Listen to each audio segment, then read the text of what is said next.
What up? Yo, what up? What up? Now I'm up in the woods. May lose connectivity a couple times. Pardon the interruptions and technical difficulties. I want to address something, and it's something that I think other people might relate to. Maybe not. Maybe you're a person that doesn't feel like you fit in everywhere. You feel like wherever you go, there's some level of discomfort or like lack of alignment or a lack of synergy, or you can't really place your finger on it, but it just doesn't feel right. Now, it's not totally wrong. It's not like you want to avoid everything and stay in your house and never go meet any people, but you just find yourself drawn towards things, but then it still just doesn't feel right. Or you find yourself in scenarios where you think you'd be uncomfortable, but you kind of like it. Uh, and I'm thinking more and more about like my youth and my childhood and what happened to get me here. And I found myself in a very difficult position of I'm extremist about how I approach hip hop. On just about everything else, I'm not really an extremist, which makes it hard because I like extreme personalities. So I end up being around people that have very strong views in whatever position they have, or they have a very strong stance, or they're very well educated, or spend a lot of and studying, putting in time and effort. So they are very clear and what it is they're saying or doing. And I may be a bit more like, I don't know. I may be a bit more agnostic or a bit more questioning than they are. But I won't go, so yeah, skeptical. I tend to be also somewhat of a skeptic. So what happens is I love hip hop, right? Like I love it. Like it's what I've been doing since what, 2022 as like a very primary part of my life. And definitely the past 15 years, I day to day, like get up and hip hop's a part of my life. Like not just like cause I rap, but actually dealing with numerous facets of what I consider to be hip hop culture and the expression that comes out of that youth culture, and trying to grow with it and make a living and all these other things, make really dope art. But when I'm watching Hip Hop 50, I've never been a dude that worship people. I've never been a person that likes to pedestal humans or institutions. So I don't give a fuck about Def Jam as a label. I definitely don't give a fuck about Sony, Universal, Louis Vuitton, Moet, Hennessy, any of these people that own the labels. So I have no love for like the business of music to be like, oh my God, it's so awesome. Hip Hop 50, we've made it. Look how much money people made. Look at how it's global. And now kids in France call black people nigga. Like, I'm not excited by that. You know what I'm saying? I am excited that hip hop as a culture went around the world, but I am not excited that the corporations controlled that. So you see how I have a problem, right? This is my day to day. I love hip hop. I do not like the mechanism by which it has reached the entire world, and I don't like the elements of it that have reached the entire world. So that you go over to certain places and say hip hop, they don't remember the breakdancing or the b-boying or the locking. They don't remember the graffiti. They don't remember the beatbox. They don't remember the DJ and the technology that came with hip hop. They think hip hop rap. They think hip hop fancy cars, jewelry, half naked girls. And that's an assault on culture. That's actually a violent destruction of culture. So I don't like it. So all year I'm seeing these hip hop 50 joints and I'm like, where are the women? You know what I'm saying? Like, why are all these East Coast dudes occupying space? Now a person be like, yo, why are you hating? It's finally good that these old heads get they due or get their attention. You're right. Like, I'm glad the people that contributed to hip hop prior to me are getting recognized.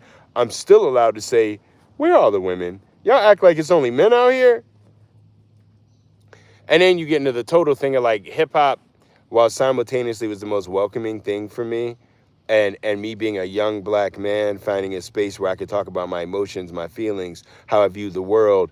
I could explore creative ideas. I could funnel my education and the things that I was learning about in school, which in the school environment weren't very interesting to me to talk about, into an environment of people who loved hip hop.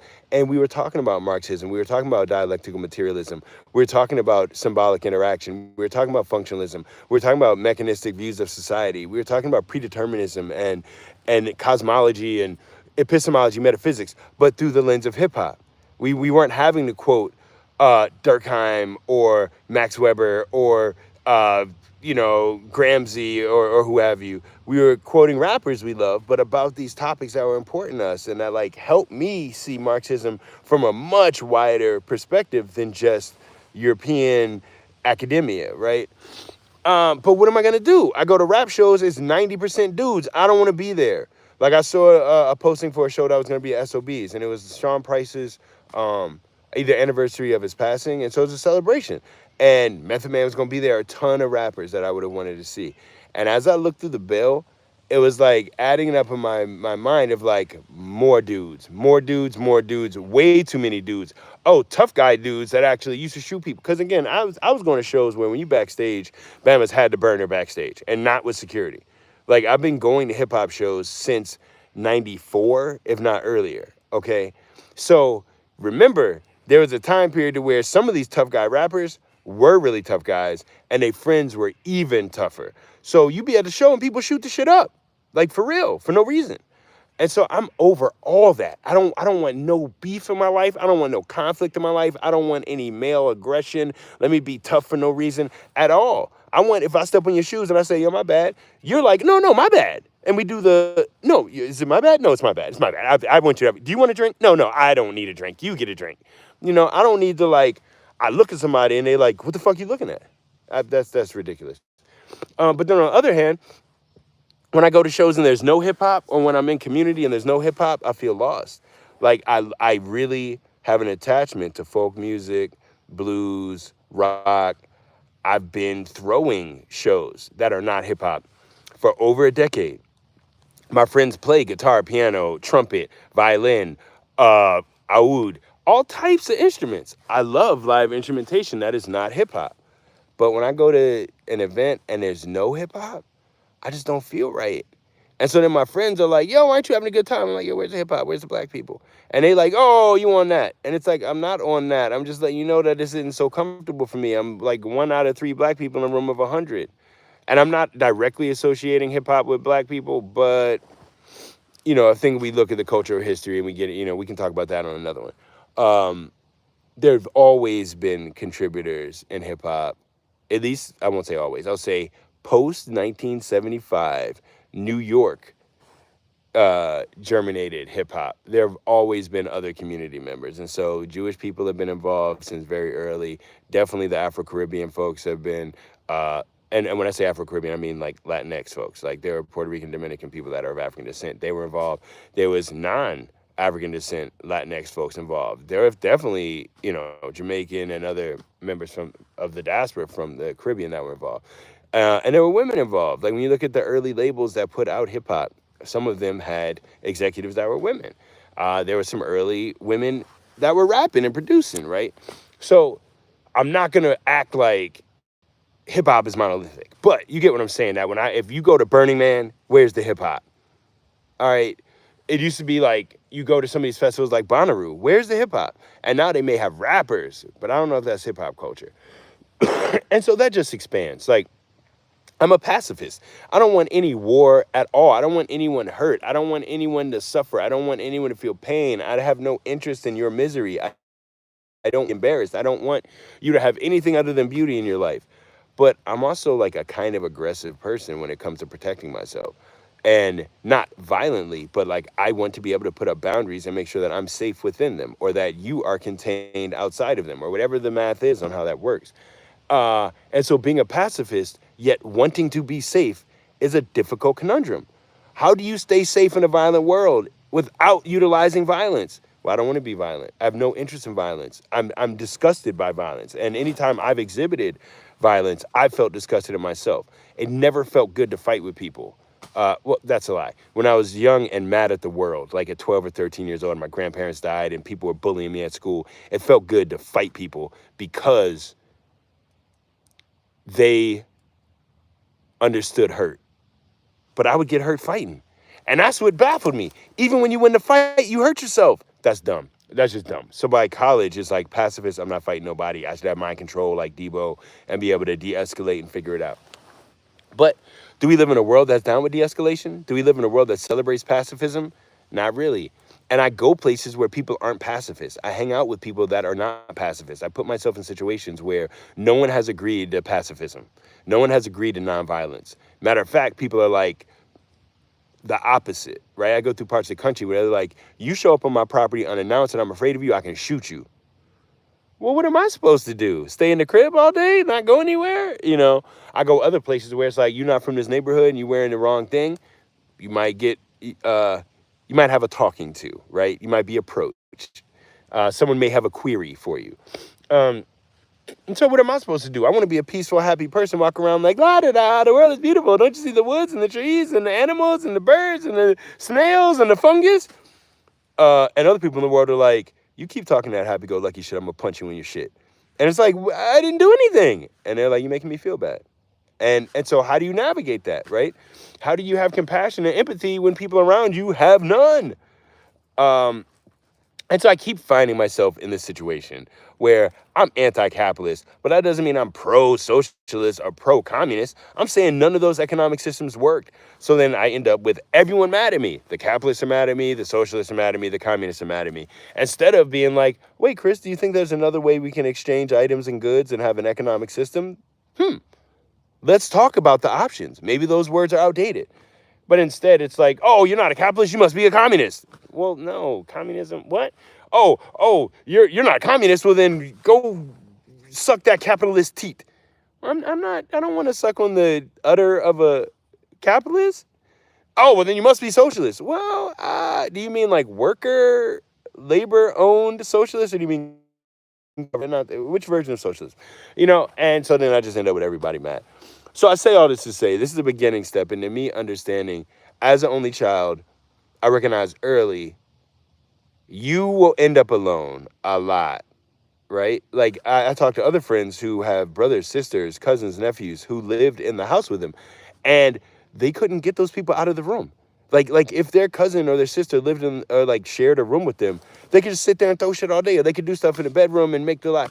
I didn't have that. It was me and my mom in the house full time. And there's one power dynamic. She controls everything.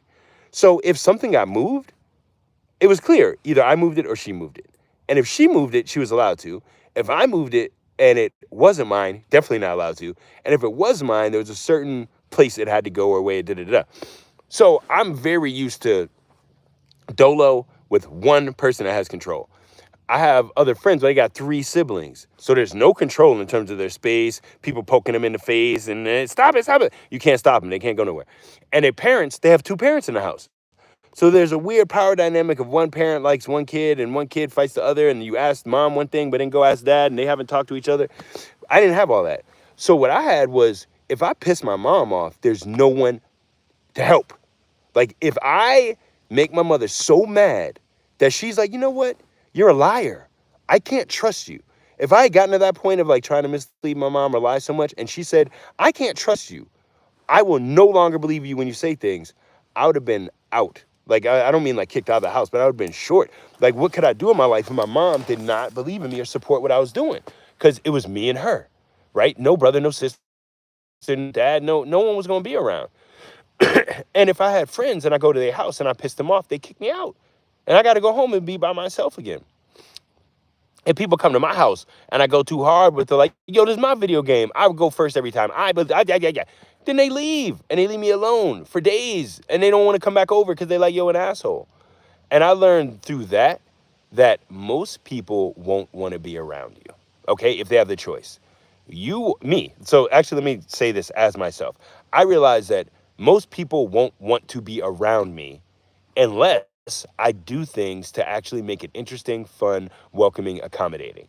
What it looked like to me was, if I just did what I cared about, no one invited me over.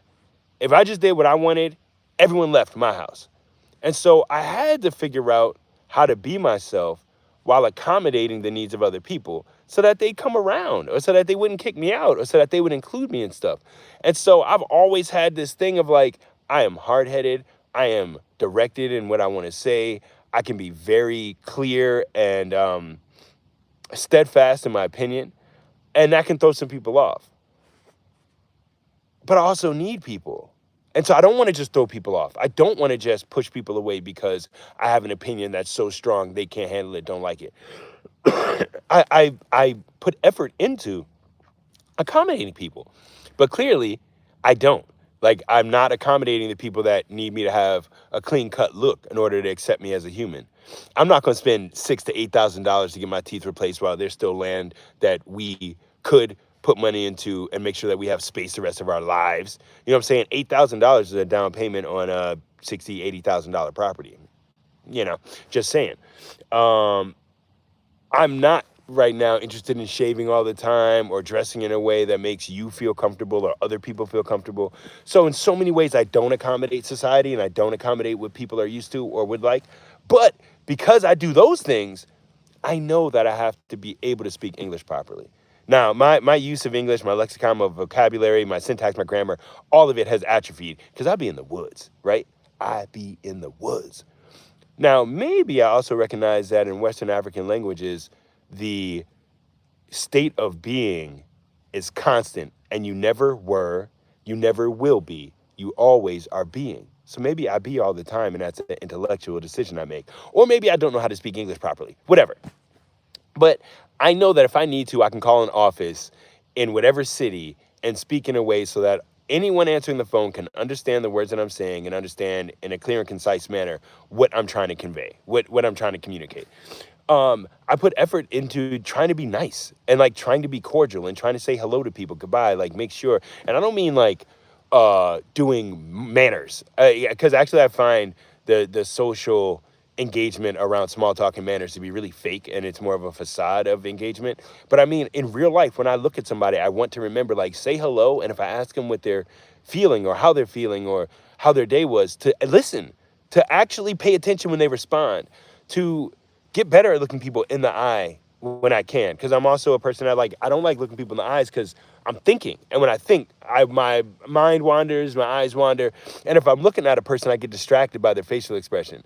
I do pick up on kind of micro expressions, and that may throw off what I'm trying to say, and I'd rather get my truth out before altering it because I can tell you may or may not like it, and I'm noticing your what your eyebrows are doing, your eyes, this space in between on your forehead, what's happening around the side of your mouth, your cheekbones. Like when I'm looking at people, I am noticing or trying to notice if they have any interest in what I'm talking about, if they have any alignment with what I'm saying, if they care about it, if it's important, if it resonates, if it has any magnetism. But on the other hand, I got to say what I got to say sometimes. And so if I look away, I don't get distracted by like, yo, I can tell this person doesn't want to hear this. I just got to say it though, you know? And the other times I need to be locked in and make sure like, yo, you here with me? You know, we understand each other. But all that to say is that I am weird, okay? I have never been considered cool. I've also never been considered the most uncool person. I've never been the fastest. I've never been the slowest. I've never been the biggest. I've never been the smallest. So I'm kind of just, like in the middle. Like but I'm not. Like I have enough idiosyncrasies and like weird foibles that I'm me. And I got to celebrate that in all its difficulties. So my brick-headed difficulty, that serves me in certain ways. My focus and obsession about certain things, it serves me in ways. My disinterest in some of the things in the world. Like, I don't care about the money. Like, it's not me saying that. Like, I've seen people with a bunch of money, they're not happy. I've seen very few people ever in my entire life. I'm going to say this honestly. I've seen very few people ever in my entire life where I would trade lives with them. And I went to St. Albans. I saw people that got elevators in their crib. My homies went to Princeton. I went to Columbia for grad school. Other homies went to Yale, Harvard, yada, yada. I went to Morehouse, a bunch of Spelman, Clark. I grew up in D.C. The other homies was in Jack and Jill. So I've been around people with money. It didn't make them happy. I've also been around people with no money. It doesn't mean that when you have no material items, you'll inherently be happy. I'm not going to say that neither. What I've found is I got to find my path. But the money, it doesn't motivate me, it doesn't move me, and I don't see it bring me the happiness. The totally removing myself from money and this economic system also doesn't bring me happiness and doesn't allow me to do the things that I want to do. I'm not moved by the fear. What happens if you get evicted? I get evicted and I find a place. What happens if you run out of money? I'll make more. What happens if you gotta, why are you so shook is what I want to ask people. You more scared about what could happen than the trap of what is happening. I'm not. And I don't mean you watching, but I mean that's what I think when I'm talking to people sometimes. I'm not afraid of certain things. The pain, like, dog, I had cancer. Like, I was on immunotherapy for 13 months. I'm looking at a doctor who's a world-renowned oncologist, and I say, what's the prognosis? He says, I don't know, dog. you could either survive and live a healthy rest of your life, as long as you were supposed to live before you had cancer, or you might die in a year. That's scary. My partner having cancer before I did, that's scary. My mom being in a hospital when she had a tracheotomy and couldn't breathe without a tube, and I'm clearing out mucus out of her tube, out of her neck so she can breathe. That's scary. Some of this other shit ain't scary, bro. We figure it out. All right. So I don't know what to do. Cause like I love people, but clearly I be in the woods for a reason, you know? I love the woods, but clearly I'm in Brooklyn a lot and I do a festival with 150 live performers for a reason. So I don't know, man. I just wanted to check in and let you know if you feel out of place or if you feel like you just don't fit, that's okay. We're not robots, you know, we're not automatons. Some of us, our magic is that we don't really fit in everywhere. And harnessing that magic, honing in on what the magic is, realizing that we grow and change so that I'm not the same person I was 20 years ago. So when people were like, you're irresponsible and you're just a dreamer and you're well, maybe some of those things are still true and maybe some of them aren't. And I can let go of that old identity. When people say, you'll never, well, I'm 45. At 20, they said never, and we're still doing it. So when you've done stuff for 20 years, it don't mean it'll last forever, but it also means you stop listening to people who say you'll never be able to. And so I'm in a very weird place of being so confident of who I am. As long as I wake up every morning, I already won the game. As long as I can go to sleep proud of what I was doing during the day, I already won the game.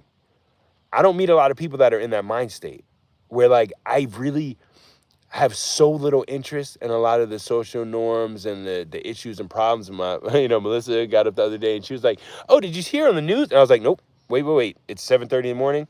Can't start with the news. I want to start with what's inside and I want to start with the woods. Then maybe in an hour or two, I'll let the outside world that doesn't actually affect me start creeping into the brain space. But I got to protect up here and here. And then look at this wonderful world around us. So it takes help. And so I need to be around other people. I'm not saying I need people to help me. I'm saying I need to share the energy and to be in community and to exchange with humans. So I got to figure out how to do that while also being me as an individual. All right. So if you have any thoughts, anything you'd like to add, send me a note. Yeah, and I'll talk to y'all soon. Oh, let me see if I can show y'all what the woods are like before losing service out here. Oh yeah. Now this isn't just like a park. This is literally 20-something acres of forested land up here in Otsego County.